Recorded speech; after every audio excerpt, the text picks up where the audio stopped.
بسم اللہ الرحمن الرحیم. ناظرین السلام علیکم. YouTube news channel Kharian gazette میں ہوں گل بخش عالمی. آج کا کالم بعنوان عزیز بٹی شہید اسپتال کے 2 قابل ترین ڈاکٹرز معطل کیوں. ناظرین، ضلع گجرات کے سینئر ترین سرجن ڈاکٹر محمد اقبال علوی اور سینئر ترین ڈینٹل سرجن ڈاکٹر جواد یوسف کو کس جرم میں معطل کیا گیا؟ کیا دونوں ڈاکٹرز بلڈنگ ڈپارٹمنٹ کے انجینئر تھے یا ٹھیکیدار؟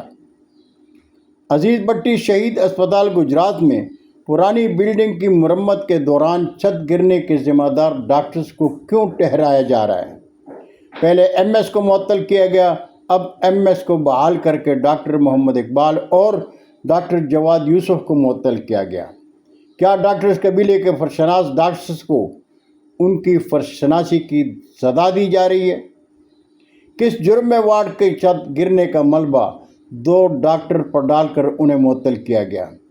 حادثے کے وقت تو surgeon doctor Iqbal Alvi operation theatre میں تھے. ناظرین، ادیر نگری چوپٹ راج کے اس دور میں افسوسناک سانحہ کے ذمہ دار ٹھیکیدار کو اس لیے بچایا جا رہا ہے کہ وہ محسن نقوی کے منظور نظر ہیں، جسے نگران دور حکمران میں محسن نقوی نے 80 کروڑ روپے کی لاگت کا ٹھیکہ دیا.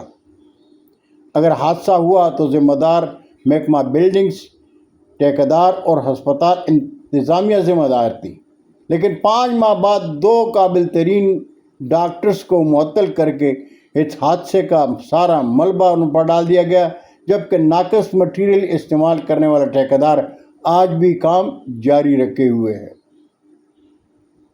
کہاں ہے پاکستان میڈیکل ایسوسی ایشن پنجاب کے بلا مقابلہ نائب صدر منتخب ہونے والے گلیانہ کے ڈاکٹر محمد عباس چودھری؟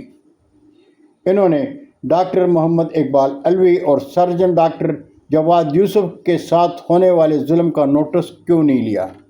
وہ خاموش کیوں ہیں؟ اس لیے کہ ڈاکٹر محمد عباس چودھری حکمران قبیلے کے چاہنے والے ہیں، لیکن کھاریاں سب ڈویژن کے اہل قلم ڈاکٹر محمد عباس چودھری کی خاموشی پر خاموش نہیں رہیں گے. راجرز کلب سب ڈویژن کھاریاں کا مطالبہ ہے کہ ڈاکٹر محمد اقبال علوی اور ڈاکٹر جواد یوسف کو فوری طور پر بحال کیا جائے اور اس سانحہ عزیز بٹی شہید اسپتال گجرات کی انکوائری رپورٹ پبلک کر کے اصل ذمہ داران کو بے نقاب کیا جائے. بہت شکریہ ناظرین، زندگی نے ساتھ دیا تو برقی رابطے میں پھر ملاقات ہوگی. جاتے جاتے ایک بار پھر درخواست کروں گا کہ میرے چینل کو سبسکرائب کر کے دوستوں کے ساتھ شیئر کریں اور چینل کی گھنٹی ضرور بجائیں. اجازت چاہوں گا.